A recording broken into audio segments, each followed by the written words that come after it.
Aquí estamos de vuelta. Esta semana hubo un cambio inesperado, sorpresivo, del presidente del Consejo de Ministros. Hasta minutos antes, el presidente Balcázar juraba que iba a ir al Congreso del Gabinete a pedir el voto de confianza y de repente cambio. Denise Miralles fue obligada a renunciar, esa es la verdad. Tuvo que irse, parece que no se alcanzaban los votos necesarios, era un riesgo, y hizo un cambio. El ministro de Defensa, el general de división Luis Enrique Arroyo Sánchez, tomó justamente ahí la batuta del primerato. Y eso es interesante, por una parte, porque se requiere gente con capacidad. Digamos, Denise Miralles había perdido un poco de presencia. Un general de división, como él tiene, pues cierta experiencia en el tema y pueden llevarlos bien. ¿Quién es el general Arroyo Sánchez? Es general de división, es el máximo grado en el Ejército del Perú, oficial de caballería, del arma de caballería, ha sido comandante general en la 3ª división en Arequipa, en la 5ª división en Loreto, en Iquitos, director de la Escuela Superior de Guerra, entre otros datos importantes. Pero repasemos, ¿no?, su biografía. Jura usted por Dios y el Perú desempeñar leal y fielmente el cargo de presidente del Consejo de Ministros. Sí, juro. Entre aplausos y apretón de manos, Luis Arroyo Sánchez se convirtió en el sucesor de Denise Miralles.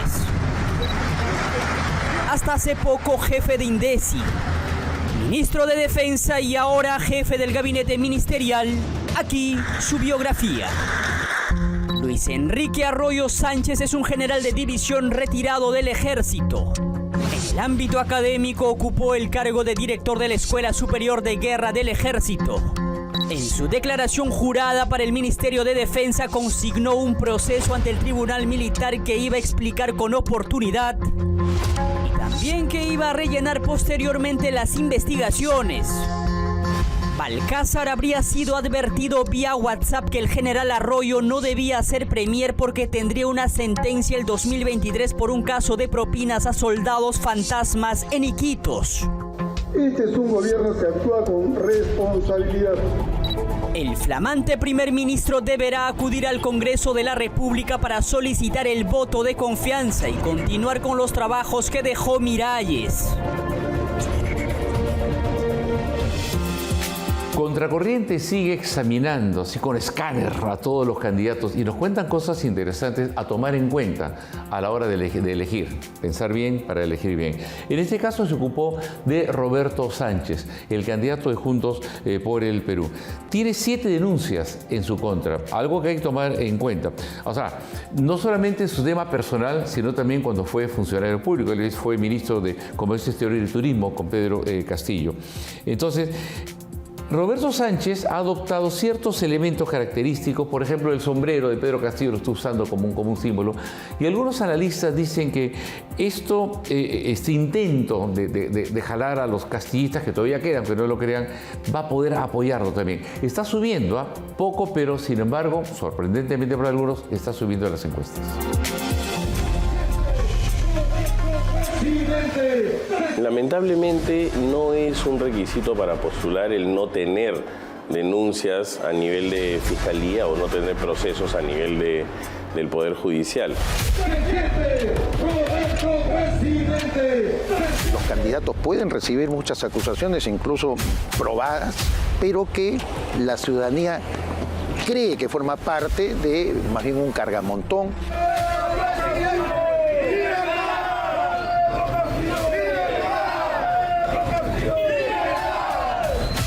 El congresista Roberto Elber Sánchez Palomino, que, como candidato presidencial de Juntos por el Perú, según la encuesta del Instituto de Estudios Peruanos IEP, ha obtenido un 11,1% de intención de voto en el estrato andino y rural.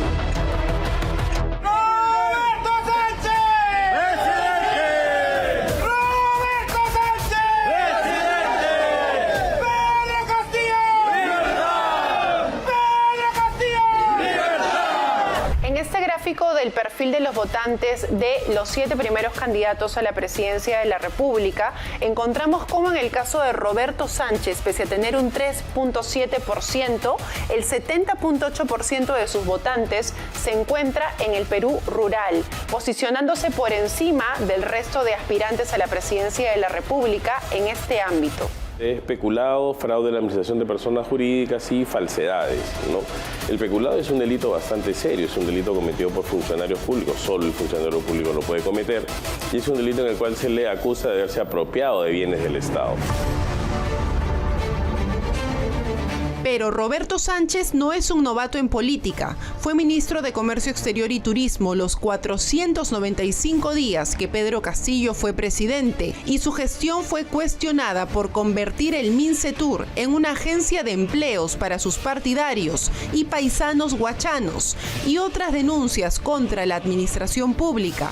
Según el registro de la Fiscalía, Sánchez tiene un abanico de denuncias penales. Sin embargo, ya el carácter de tener 7 u 8 denuncias, también en su vida privada, también ha tenido denuncias desde falsedades ideológicas hasta fraude en la administración de personas jurídicas. Lamentablemente no es un requisito para postular el no tener denuncias a nivel de fiscalía o no tener procesos a nivel del Poder Judicial. Sin embargo, para un ciudadano, para ponerlo así, Patricia, al momento de ejercer su voto y tener la información de si una persona ha sido denunciada o no, resulta bastante importante, porque ya denota el carácter o más o menos las posibilidades que podría tener esa persona desde el punto de vista de conducta criminal. Pese a lo señalado, según la encuesta telefónica de IEP en el ámbito rural, Sánchez presenta un crecimiento de un 0,6% en enero, en febrero escaló a un 2,4% y en marzo llegó hasta el 3,7%. Quizá por este entusiasmo, el cuestionado congresista usa el mismo sombrero de Pedro Castillo para perseguir el voto castillista si este aún existiera.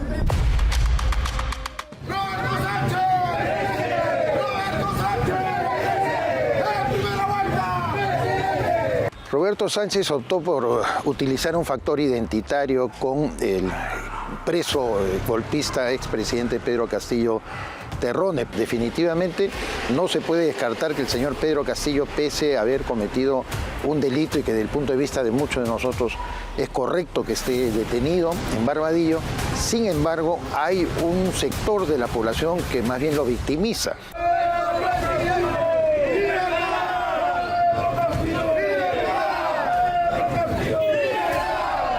Yo creo que Roberto Sánchez le dio lectura a eso y ha cobrado pues un inusitado interés para mucha gente el tema de que él aspira a la presidencia y por lo tanto recabe ese voto escondido, que puede ser verdaderamente escondido, del señor Pedro Castillo. Hermanos, les doy mi palabra final, porque yo también he sufrido persecución política. Tal y como lo escucha, Sánchez estaría recabando el voto de Perú Rural, que ha dejado en el aire el expresidente Pedro Castillo. Esto pese a que el también congresista ha sido rechazado por los miembros originales de Juntos por el Perú. Un tipo amoral puede caer en cualquier cosa. Es uno de los traidores que existen siempre en la historia de la clase política, uno de los que fingen de ser ovejitas, que quieren aprender y terminan siendo lobos.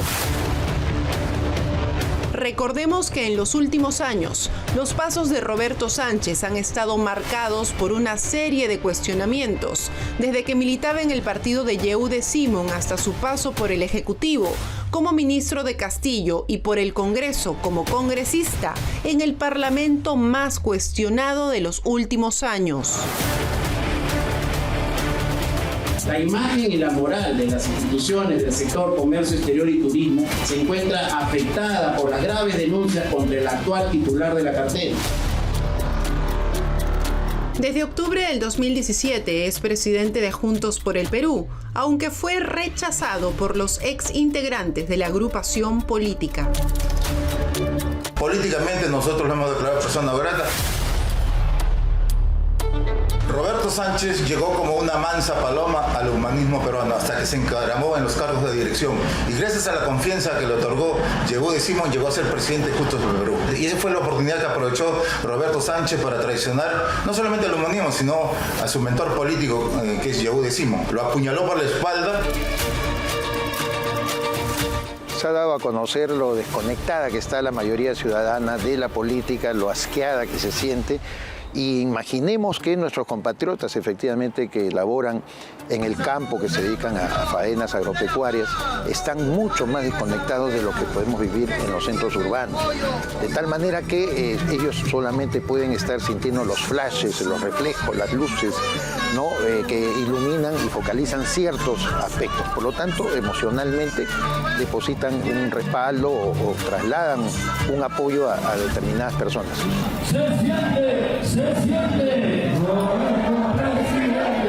A 3 semanas de las elecciones presidenciales, Roberto Sánchez realiza su campaña al interior del país, aunque lo que ha reflejado la encuesta del Instituto de Estudios Peruanos puede ser el efecto teflón.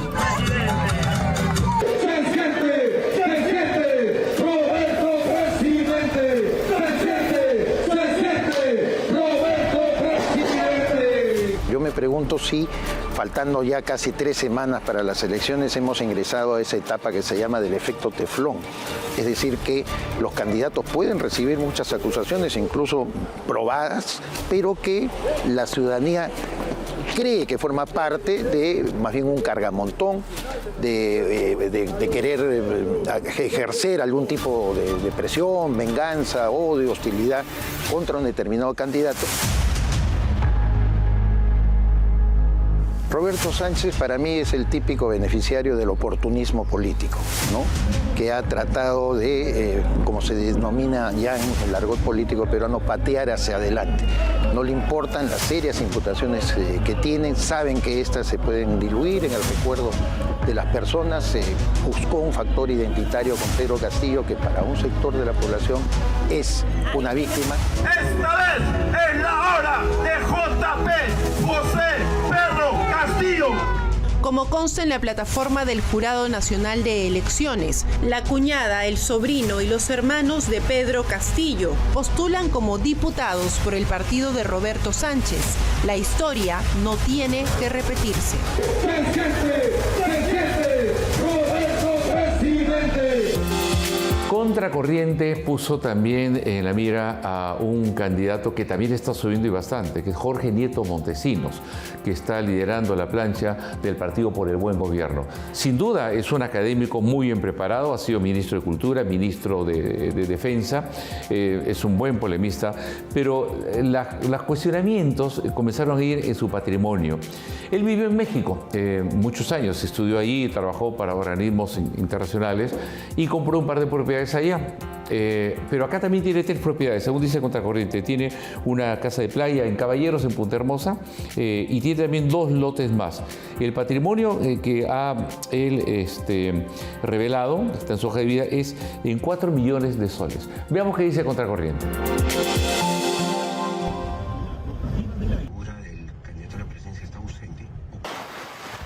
Esta noche en Contracorriente, verano, sol, playa y una campaña presidencial. Los candidatos se abrazan, caminan, viajan en medio del inclemente sol. Pero no todos tienen una enorme casa de playa ni millones de soles para relajarse. ¿Pensaba usted que no existía candidato millonario? Pues aquí se lo presentamos. Jorge Nieto Montesinos, candidato por un partido de buen gobierno, luego de pasar por una agitada semana de campaña camino a la presidencia. Este lunes supimos que estaba relajándose en la zona de El Silencio. Estamos en la playa del Silencio y el candidato a la presidencia de la República, Jorge Nieto Montesinos, luego de sus arduas campañas, tiene donde relajarse y tiene donde hacerlo bien. Acá, mirando al mar, una de las primeras casas, por no decir la primera casa que da a la playa, le pertenece. Esta forma parte de las propiedades que declaró ante el Jurado Nacional de Elecciones, pero nosotros hemos llegado para acá para preguntarle cómo solventó todas sus propiedades, pero también por qué no declaró un departamento en el distrito de Miraflores.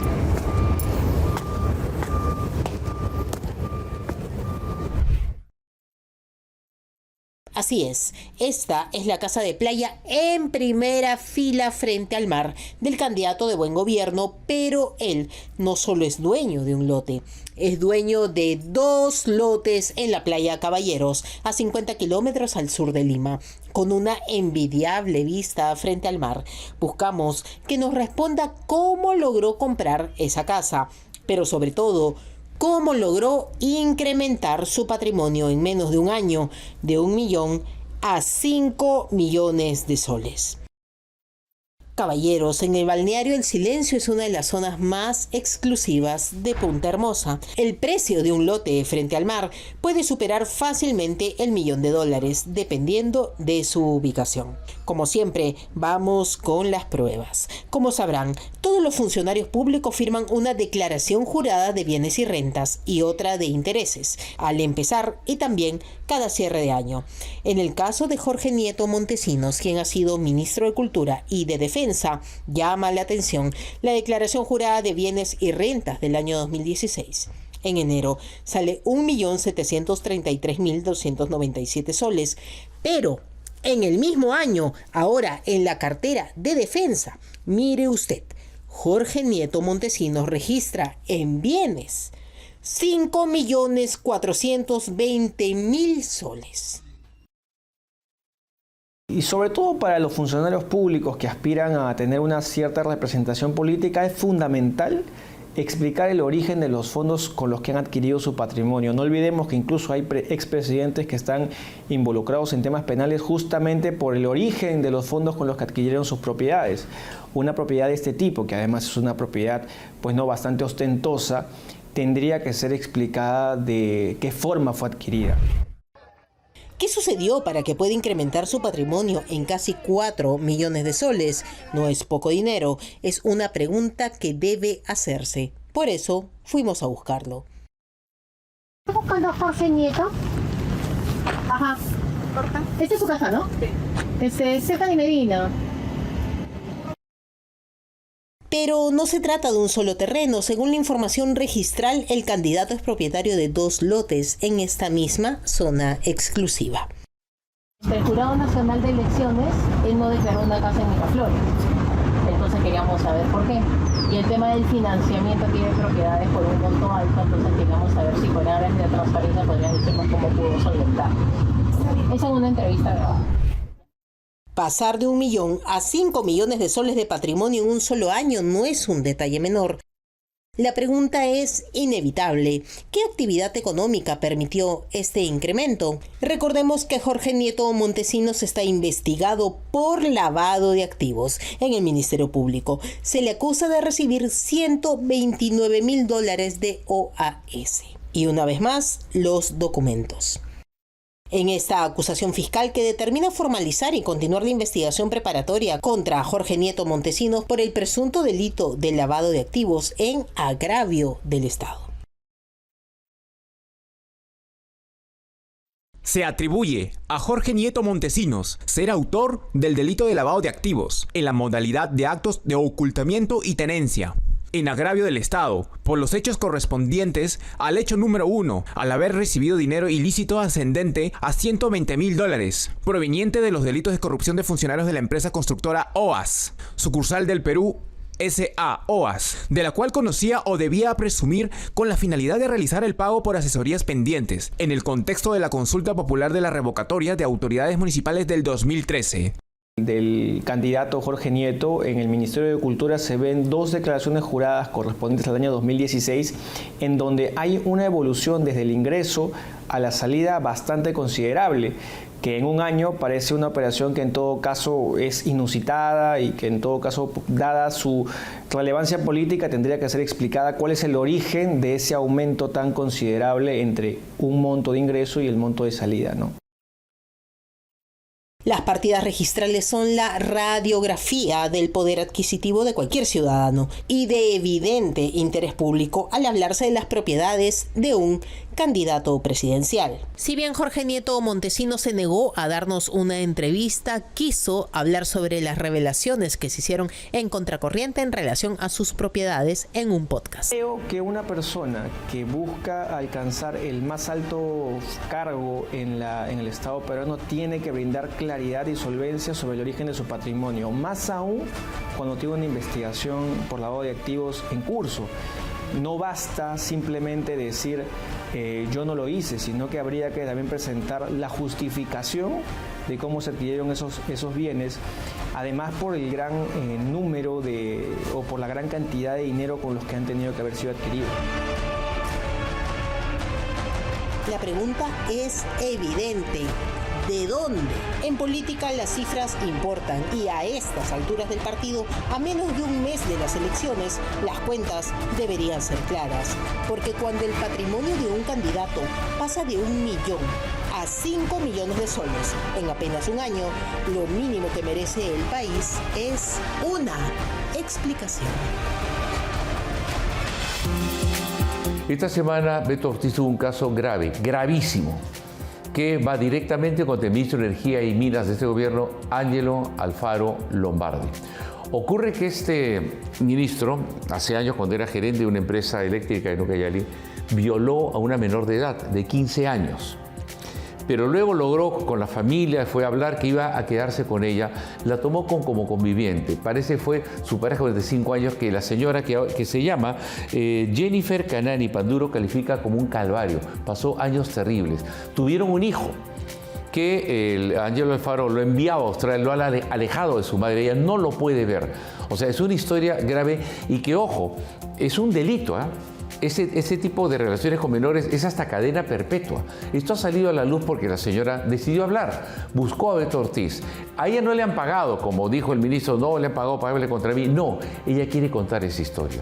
Ojo, una mujer, una niña que ha sido violentada, no tiene por qué hablar en ese primer momento. Está aterrorizada, atemorizada, avergonzada, amenazada y no hay en eso un tope para hacerlo. Esto no prescribe. Habla cuando se siente la necesidad de hacerlo y lo ha hecho ahora. Escuchen el caso porque es gravísimo y este ministro por lo menos tendría que o renunciar o sacarlo del gabinete. Ángelo Victorino Alfaro Lombardi. Sí, juro. ¿Usted dio el consentimiento para tener relaciones sexuales? No. ¿Ese hombre la violó? Sí. ¿Y después salió embarazada? Sí. Usted tenía 16 años y él ¿qué edad tenía? 47. Una estremecedora denuncia por violación contra un ministro de Estado. Jennifer Canani sostiene que producto de ese abuso quedó embarazada a los 16 años. ¿Cómo pudiste tener un hijo con un hombre de 47 años y tú teniendo 16? Bueno, si eso es el tema, pues ya no hay salvación, pero eso está hecho. Pero ¿qué cosa voy a hacer? Perdona yo en ese caso. 25 años después, Jennifer Canani decide hacer público un episodio de su vida. Ella asegura que amaneció en la habitación del entonces gerente de Electro Ucayali y actual ministro de Energía y Minas, Ángelo Alfaro. Es como que tú estás en un lugar, despiertas al día siguiente en otro sitio, pero no como saliste de tu casa o no como estabas en el lugar. Y yo estaba de una forma que no era. Estaba desnuda, tapada. En la cama del señor. Sí. No me acordaba nada. No recuerda cómo llegó. No recuerdo nada. Solo que amaneció desnuda en su cama. Abrí, me levanté y él no estaba. Él llegó y me preguntó que si quería comer algo y yo le dije, ¿qué hago acá? Año 2000. Se acercaba el fin de semana y Jennifer nos cuenta que todos los viernes se reunía con sus amigas del colegio en el restaurante de su tía, lugar que según Jennifer también frecuentaba Ángelo Alfaro. Usted tenía 16 años y él tenía ¿qué edad? Estaba quinto de secundaria. ¿Y él qué edad tenía? 47. ¿Usted considera o cree que él buscaba acercarse? Sí. ¿Qué pasó luego? Se dio la salida, tanto... Le invitaron a salir sus amigas. Mis amigas, pero todo se tornó algo raro porque me invitaron, será pues una copita, porque yo nunca había tomado. ¿Dónde estaban? Era un sitio público. Después de haber tomado esa copa, Jennifer asegura no recordar lo que ocurrió después. sino más bien de haber despertado en una cama que no era la suya y lejos de su casa. Mi mamá decía preocupada, no, tranquila, ya te llevo. ¿Pero qué pasó? No me respondía. Yo le dije, ¿qué tomé? Yo no suelo tomar cosas así. O sea, yo no bebo, le dije, yo no bebo. Simplemente llegamos al sitio, como era público, las vimos, estaban ahí y nos acercamos, nada más. O sea, no me dio más explicaciones. Sin recibir mayor explicación, Jennifer precisa que acudió a su madre para realizar la denuncia correspondiente. Quiso poner la denuncia y no le permitieron poner en la comisaría de Pucallpa, de Coronel Portillo. ¿Por el poder que tenía el señor? Tal vez.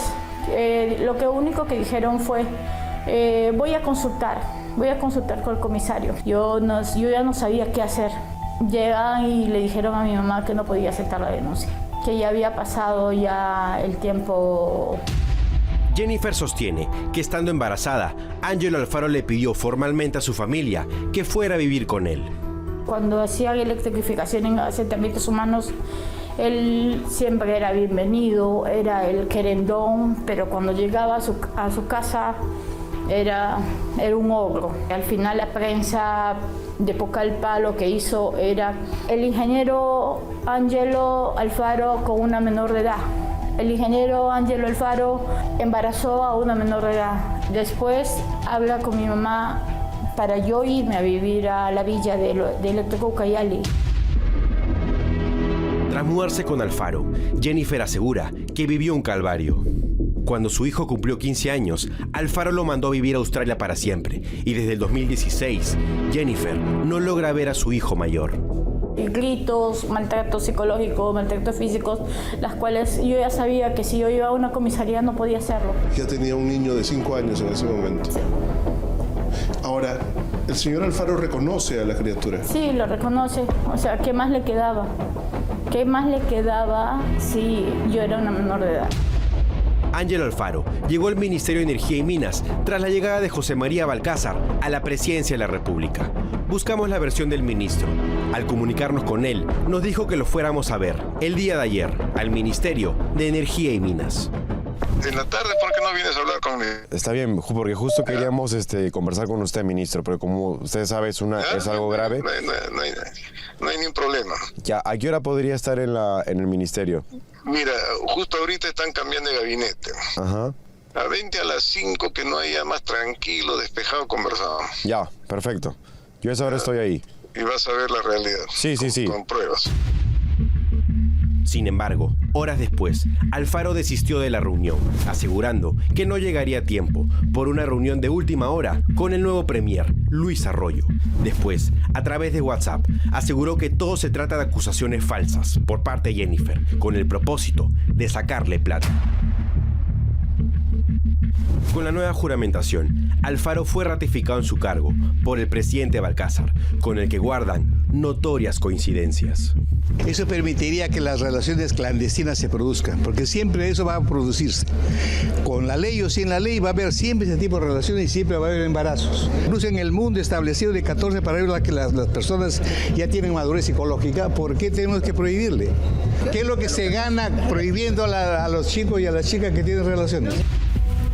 Las relaciones con menores de edad es una problemática que se repite en distintas partes de la región, donde las denuncias se diluyen, las comisarías fallan y el miedo pesa más que la justicia, y donde el poder casi siempre termina ganando. Si tú quieres llegarme, sí, ¿qué te puedo decir? ¿Qué te puedo hacer? No te voy a hacer nada. El presidente interpretar tu capricho, pero lo que sigas a mí, digas al hijo. Yo soy el único que lo sostiene económico. Y ahorita mi carrito me bendiga para ayudar. Lo grave en el caso del ministro Alfaro es que el presidente Balcázar se mostró siempre a favor, como promotor de las relaciones tempranas de las niñas, ¿no? Que pueden tener relaciones sexuales, que se pueden casar o convivir, y eso nos llama muchísimo la atención. Tenemos otro ministro del cual se ocupó contracorriente, que es el nuevo ministro de Defensa, el general de brigada Carlos Alberto Díaz Dañino. Eres un oficial de intendencia. Intendencia es el servicio que se encarga pues, de compras, adquisiciones. Y justamente, bueno, como todo oficial a veces tiene algún tipo de investigación, le han encontrado una, que es una investigación preparatoria en el Foro Militar y Policial, donde habla de adquisiciones de paracaídas, que en su momento hubo ahí algo extraño que se está investigando por un monto que supera los 2 millones de soles. Veamos el caso. ¿Jura usted por Dios y el Perú desempeñar leal y fielmente el cargo de ministro de Estado? Sí, juro. Felicitaciones. Carlos Alberto Francisco Díaz Dañino, 55 años, general de brigada en retiro. Es hoy el flamante ministro de Defensa. Los ministros por ley están obligados a informar si tienen investigaciones fiscales en curso, pero el flamante ministro de Defensa parece haber optado por otra ruta. Una que, para algunos, podría resultar, digamos, poco transparente. En el documento oficial apenas se limita a escribir. Posteriormente adjuntaremos información. Pero, como sabemos que ni usted ni yo podemos esperar, aquí le mostramos lo que no se ha querido explicar.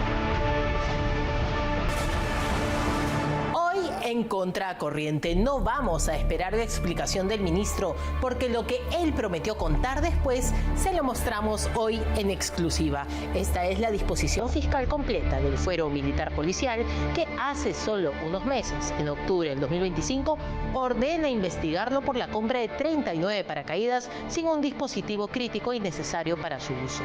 Son más de 2 millones de soles comprometidos y equipos para el ejército peruano que no llegaron completos.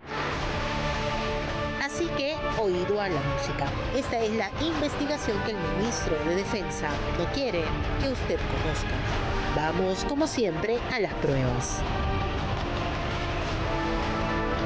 Inicio de investigación preparatoria al general brigadier Carlos Alberto Francisco Dañino por la presunta comisión del delito de excesos en las facultades de mando. Identificación del imputado. Inciso 2 del artículo 360 del CPMP. El Estado peruano, Ejército del Perú.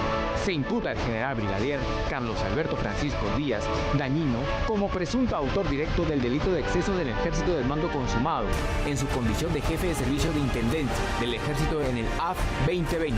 Excederse en las facultades de empleo provistos para el caso de las compras al extranjero, FMS. Ese dispositivo, que es un dispositivo que garantiza la vida, ¿no? Según lo que se ve de esta documentación, no estaría presente en una enorme cantidad de los paracaídas comprados. Por lo tanto, no tendrían la posibilidad de ser empleados. O sea, es como comprar una pistola que no tenga gatillo, es decir, nunca la voy a poder disparar. No me voy a poder arrojar con estos paracaídas sin esos dispositivos. Entonces, eso es lo irregular. Lo que hay que verificar y constatar si se pagó precio de mercado, si se sobrevaluó, si hubo una compra dirigida, si hubo algún tipo de negociación debajo de la mesa. Negociaciones siempre van a haber. La Fiscalía investiga por qué se gastaron más de $700.000 en una compra de paracaídas a través del gobierno de Estados Unidos y no llegó el equipamiento que se esperaba. Adquisición hecha por el programa FMS en el AF 2020 para la adquisición de sistemas de paracaídas y accesorios de caída libre para asalto comando para la Escuela de Paracaidistas del Ejército no fueron recibidos por la Comisión de Conformidad y Recepción de Bienes, habiendo requerido expresamente que cada uno de los 39 paracaídas cuente con un dispositivo de apertura automática. El dispositivo de activación automática AAT es un componente de seguridad crítico que abre el paracaídas de reserva automáticamente a una altura determinada si el saltador no puede hacerlo por sí mismo. Es un estándar obligatorio, según la Dirección Aeronáutica. Escuchemos a un experto. En resumen, es que si un paracaidista se más y aducir una contingencia y no abrir paracaídas. Una determinada, este dispositivo va a efectuar la apertura de paracaídas secundario de reserva. ¿Y una persona, un paracaidista, puede lanzarse sin este dispositivo? No, las normas de la Dirección Federal de Aeronáutica Civil desde la RAP 105 establecen que todos los paracaídas deportivos deben tener un paracaídas principal, un paracaídas reserva y una apertura automática, que es lo mínimo indispensable para hacer uso del equipo de seguridad. ¿Y cuánto se gastó? 2.367.216 soles. El pago en efectivo se materializó por el Banco de la Nación con la orden de pago electrónico número 0245300-1-A por 2.367.216 soles y orden de pago electrónico número 024535-1-A por 210.929. ¿Y por qué esto se considera un delito? El abogado penalista Julio Rodríguez nos explica. Estamos hablando de la modalidad más benigna, sería equivalente a esta modalidad, es decir, a la pena, 6 años. Pero, si es que yo verifico que el valor que he pagado es un valor que es menor o que es mayor al valor de mercado, que el producto no me da la satisfacción necesaria y se genera un perjuicio al erario público porque el Estado gastó más de lo que debía gastar por un producto que no tiene las condiciones, ya no hablamos de una colusión simple, sino de una colusión desleal agravada.